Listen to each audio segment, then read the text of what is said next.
COVID-19, the 3 types of vaccines, your research was the base for those vaccine development. All the big pharma companies like Pfizer, BioNTech, and Moderna, they have mentioned some of our work in their development of vaccines. It's a great achievement in one sense, even though we didn't get millions of dollars. You came to Canada as an immigrant and a scientist. The immigration is a really important thing. We need immigrants, right? I am an immigrant too. When we bring immigrants here, we also have to make sure we should have enough infrastructure. Hello, we warmly welcome you to another episode of North Pacific podcast series by Unique Eye Productions. So through this series, what we need is for you to meet our guests and be inspired by their life stories. When we invite guests to our show, they will be sharing their inspiring stories, their achievements, and their knowledge with you. If you get something out of it, if you get motivated and add something to your life, that's our main goal. So we have a very special guest joining us today. When there's a virus or a pandemic happening in the world, a virus spreading, when there's a need for a vaccine to be developed, it usually takes a lot of time, the necessary research to come up. However, when COVID-19 took place, there was a specific research that was already done, which helped the rapid development of the COVID-19 vaccines. The guest who is joining us today is a part of this research team, and he has done extensive research and contributed to the medical research field a lot. So we would like to warmly welcome Dr. Jay Herath to our podcast today. How are you doing today, Professor? I am good. Thank you very much for the invitation. Let's start from the very beginning. I think our audience will like to get to know you. Tell us about your background, your family, and where you come from in Sri Lanka. Yes, I was born and raised in Dambulla, Sri Lanka, and started from a humble family. I started going to school at Dambulla Central College. And then I moved to St. Thomas College to do my high school studies. Right.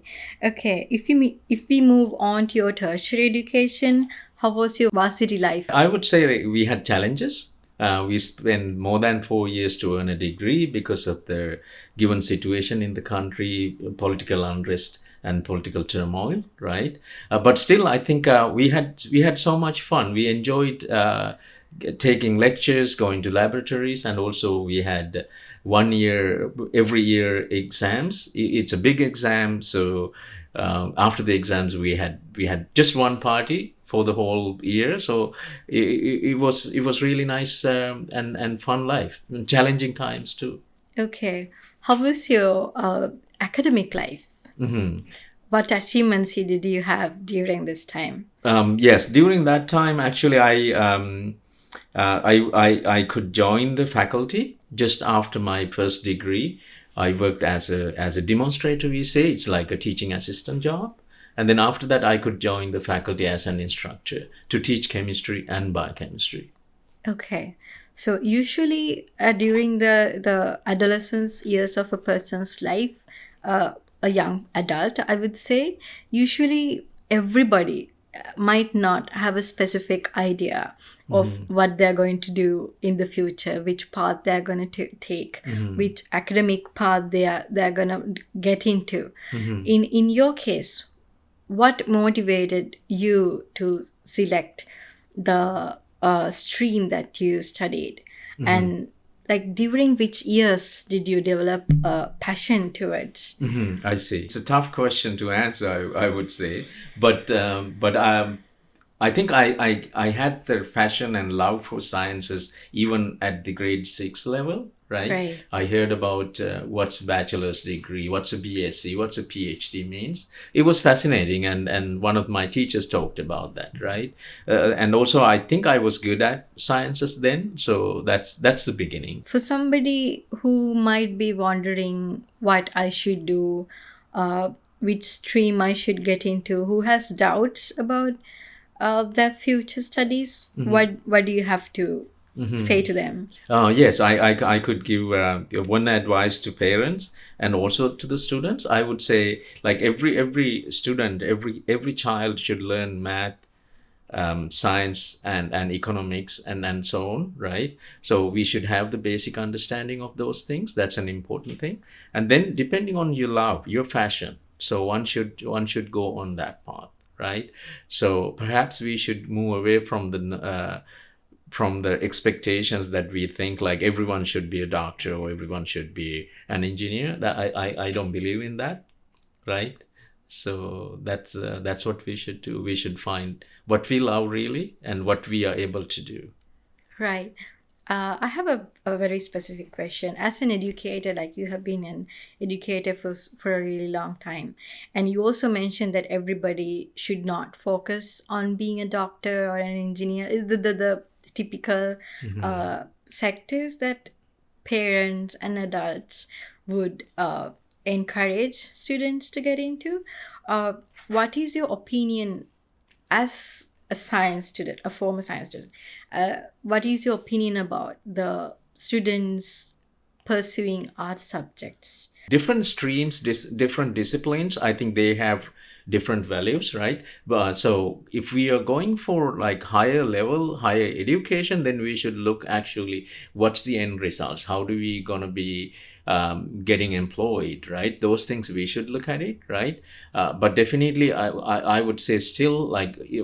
It's equally important to learn history, learn fine arts, learn sciences, learn engineering. I see it. It's equally important, right? Let's talk about your postdoctoral research in the USA. How did you get that opportunity? Yes, postdoctoral research actually came from a long path. And after my research work at California, so I did a small project, about 6 months. Officially, I should be doing that research for completion of the degree program. So that was a study of biological control of virus spreading in plants.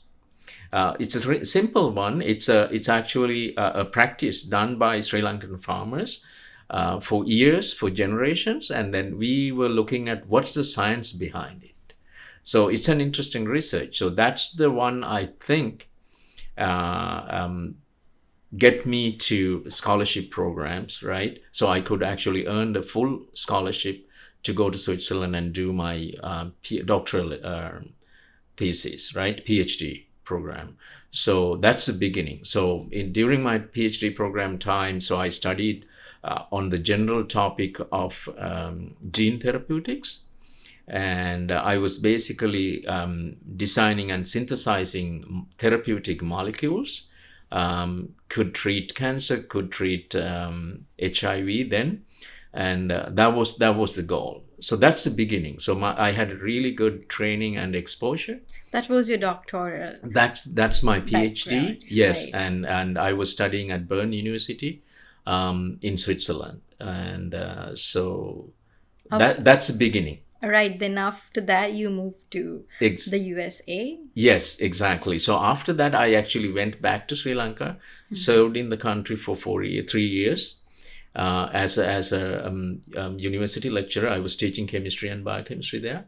And then during that time, I had the opportunity to join Wayne State University to do a postdoctoral program.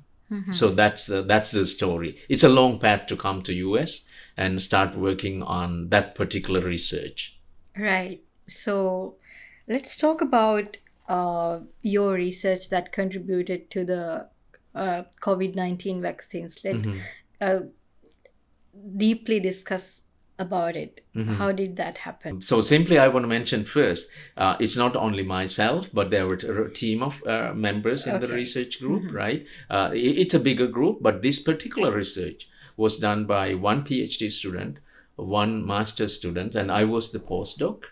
That's a postdoctoral research for me, and then we also had a principal investigator who is a professor. Which year was this? That was 2004 to 2006. So the research you conducted in 2004 2004 to 2006. Mm-hmm. It helped the rapid development of the COVID-19 vaccines later, much later. Yes. What was your research contribution to that development? Yes. So what we were doing during those times, we were working on natural RNA, and we were trying to see like how the natural RNA works in the body. RNA is something like it's like your kitchen.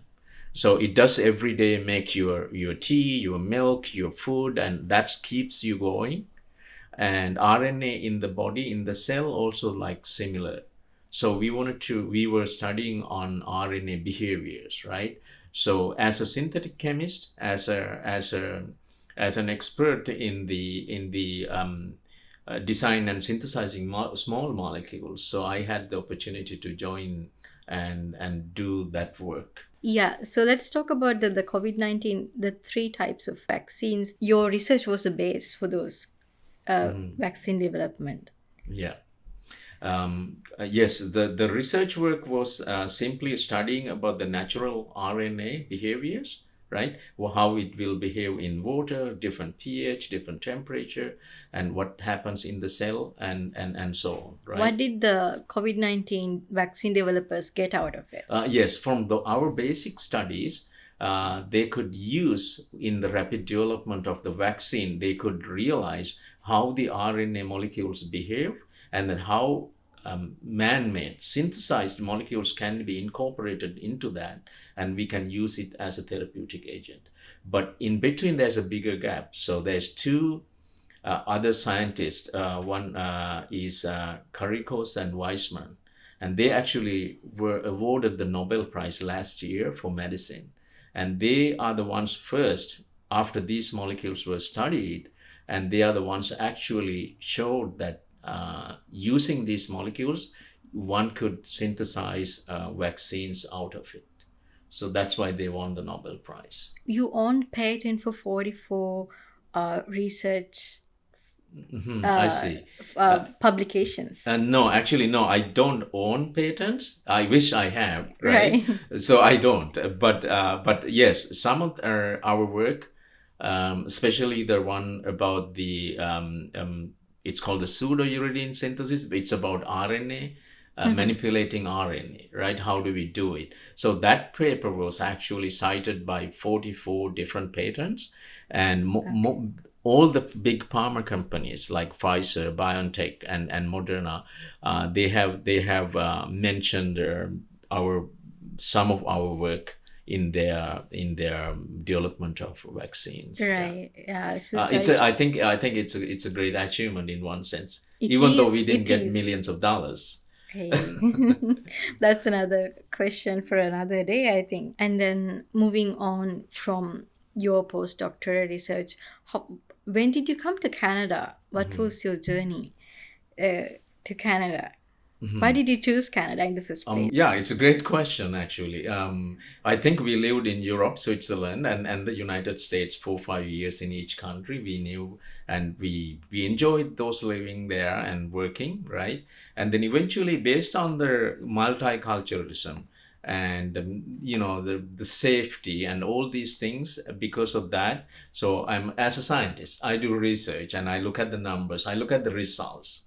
Right. So then I realized like the best country to live in should be Canada. So that's the reason we moved to Canada in 2008. 2008. It's been quite a long time since you. It is a long time now. Right. We are settled. We had a short stay in Calgary, but then after that we settled in British Columbia here in Burnaby. So yes, it's home to me now. Yeah. Right.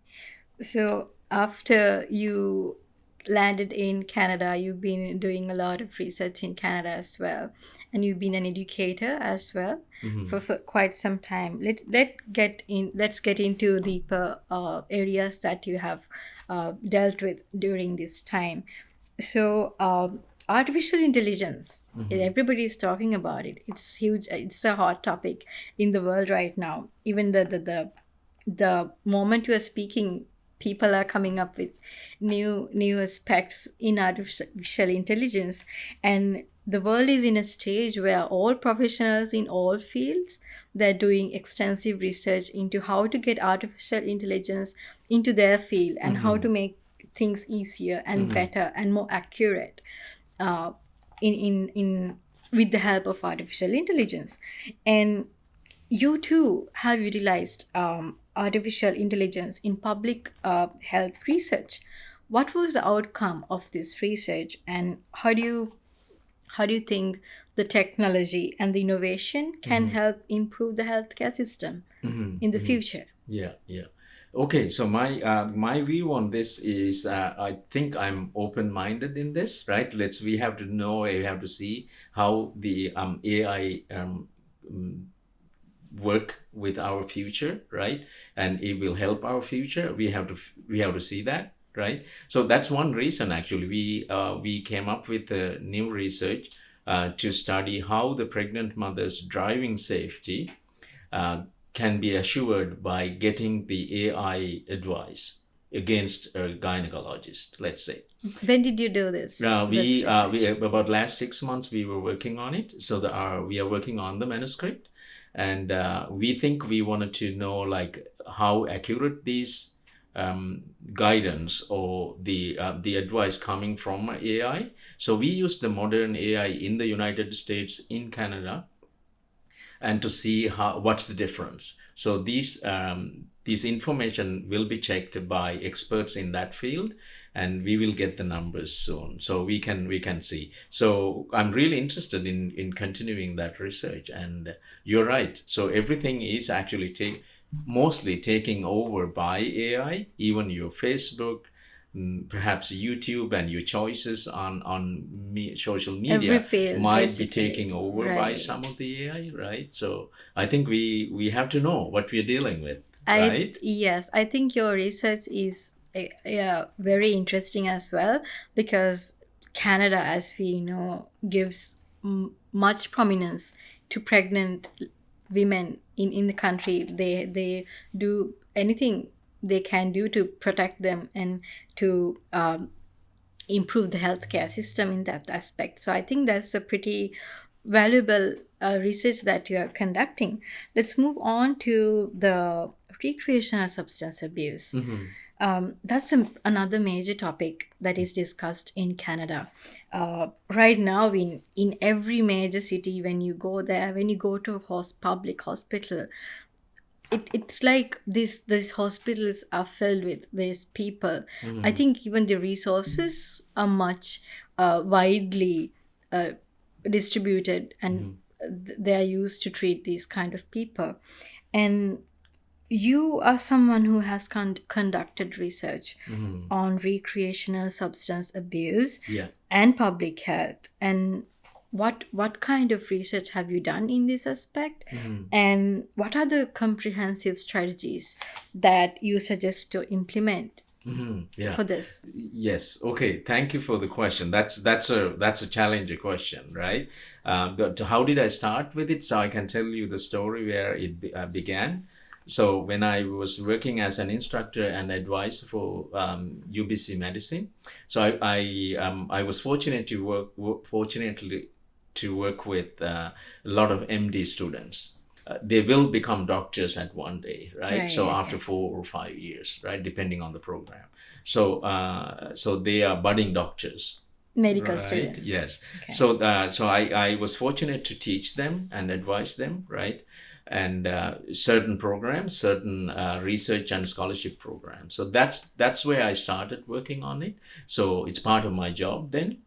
But I grew love and passion to study more about substance abuse and how do we actually can help family members, your community, and so the exposure is really heavy, and the burden is so heavy to the families and community when it comes to youth. That's the reason I started working on youth advocacy, right? So the research programs we did quite a lot about e-cigarettes and also mental health concerns. They are linked, right? So we did studies, and there are a few publications, as you mentioned, in some reputed journals. We need to actually continue working on substance abuse. It's not only educating the youth. We also have to educate The parents. the parents, and also teachers, right? Educational institutes. We need to have we need to get the support from every level, actually, and the local governments and the federal governments. We need to get all the support from every level in order to help youth and to overcome the substance abusive issues causing today, that actually link to mental health, link to crimes as well. Right. So you came to Canada as an immigrant and a scientist. I think this combination is pretty rare. We see a lot of people coming to Canada, but a scientist and the achievements that you have achieved that's quite rare. So this is a unique journey that you had from Sri Lanka to Canada, as we discussed already.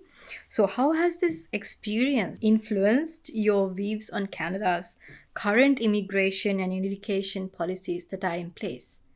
I see. Well, I think my move to Canada is a unique situation, right? And there are, I think, skilled labor and global talent coming into a country and settling there. It's a unique thing, right? And I think I was fortunate we could move forward, and I could easily find jobs to work in my field, and I could move forward, right? So the immigration is a really important thing. What I want to say is we need immigrants, right? I am an immigrant too, right? So, but I think when we bring immigrants here, we also have to make sure that they can continue their program. We can support them to bring their families, their children, and right? the careers. And yes, and also that we should have enough infrastructure so we can support their what they need. For children need schools, healthcare, right? And housing. And all these things should be there. If we don't have it, then we have a system which is not sustainable, right? That's what you see, I think, now, right? Yeah, right. So it needs to be addressed sooner. I think we are just start to seeing problems. It's just the tip of the iceberg. That's how I see it. All right. Yeah, definitely. Yeah, we need to support them, help them. We should have a proper programs to address the issues. What's your family background in Canada? Oh, in Canada, Tell yes. us about your wife and your children. Yes, so I met my wife at Kelaniya when I was doing my bachelor's degree. We started our family pretty early. So we have two wonderful boys who went to Burnaby North, and one is an engineer. The other one is working in digital arts, studying. And I'm happily married, and two children grown up now. So yes. Right. So what do you enjoy most about Burnaby? Because in British Columbia, we live in, I think, one of the most beautiful provinces in Canada. So how do you spend your leisure time and with your family? What are your hobbies? I think people would like to get to know that part of that side of your life as well. Oh yeah, thank you. I like your question, because you see, everybody says like Switzerland is one of the most beautiful countries. Yes, I agree, right? It is, but by traveling all over the world in one sense, and then we choose, and we were lucky and to select Burnaby and live here in British Columbia. And I think the beauty is in the waters, the rivers, and the mountains. Streams, the mountains, the snow-capped mountains, right? And the sea by the side, and the Rockies we have towards the Alberta. So I think that's the beauty we have. That's right? a pretty good combination to have. Yes, it is. Yeah. So and it's expensive too. Yeah. It's hard to afford now. Right. So what do you do during your free time? How do you spend it with your family? Oh yes, I mostly enjoy, staying with my family most of the time, other than my work time, right? Just for the fun, actually, we like hiking, right? We go to mountain hiking sometimes, and we go to parks and nearby places. And personally, I like golf, right? Not a good player, right? And also I like salmon fishing, and Right. sometimes we go salmon fishing. It's fun. So those are the things I do, and most importantly, I think I should say, like, part of my mentoring, my teaching, as a tutor, as a mentor, right? So I try to keep a balanced life, right? How do I do it? I do my work right. I try to do, eat right, right, and also I do outdoor things right, in one Right. sense, right? So this walking and doing some activities really important, right? And Okay. then I can tell you, I'm using quite a bit our facilities here, so the rec centers, the parks and so on, and swimming pools what we have. So we need to support those places, and we need to maintain those places properly, so we can have a balanced life, right? So Right. our future is clear then, Sure. and healthy. Yes, of course. I think to conclude our discussion, let's get into your what are you doing right now? Like the your career right now, and what do you expect to do in the future? Let's talk about those two areas as well. Yes. So at this point, actually, I work in the United States as a professor of practice, right? So I'm teaching chemistry and biochemistry and organic chemistry. Okay. And so I enjoy that life, but it's a seasonal work I'm doing, right? So about the research work, so I do have uh, contacts with a few startup companies and also some pharma companies to see if we can continue with some of the therapeutic research. And you're Right. also into mentoring, and you will mentoring. Let's talk about that a Yeah, little that's bit. yeah. So I think it's been my passion and my love for the last 12, 15 years, and especially guiding youth. And I have a reason too for why I'm guiding youth, right? Okay. So one thing is I want to see my students get to success and make their dreams come true, right? That's the goal as a teacher, what you see, right? And I look at their concerns and try to address those, and try to give them the directions to achieve their goals, right? So the main reason behind it is actually, so if you can help youth, so that means you're making their future better, and their home better, right? That means their siblings, the younger ones, can get the benefit. Their Sure. parents can get the benefit when you have And the country as a exactly, when you have a whole. healthy child doing their education well, that means you're actually making a good citizen right there, right? Right. And that will translate into their younger brothers and sisters, and their parents will be happy. They can do their work better, and then that will help their grandparents too. What you're looking at is helping the whole community, right? Yeah. That'll save a nation, and that'll Sure. make the nation prosperity, right? Great. Yeah. And let's conclude our discussion briefly mentioning what are your future plans. Yes, my future plans actually is to continue with most of the public health research work. That'll help, right? And also I'm studying and doing quite a bit of policy reforms, and they are important because eventually education cannot by itself help us shape our future, right? So we need proper legislations, proper governments, and proper funding, right? So how do we achieve those? And stepping up one more to a different level, right? That's how we can actually help the whole society, right? So I'm helping my classrooms now, but I'm hoping to move forward and do my work and dedicated work and my passion and the dream to go to a next level. Okay, so before we conclude our discussion today, do you have anything to say to our viewers? Oh yeah, sure. Yes, I think we need to start working with helping more our youth, and then we also need to go towards from youth to seniors and families as well.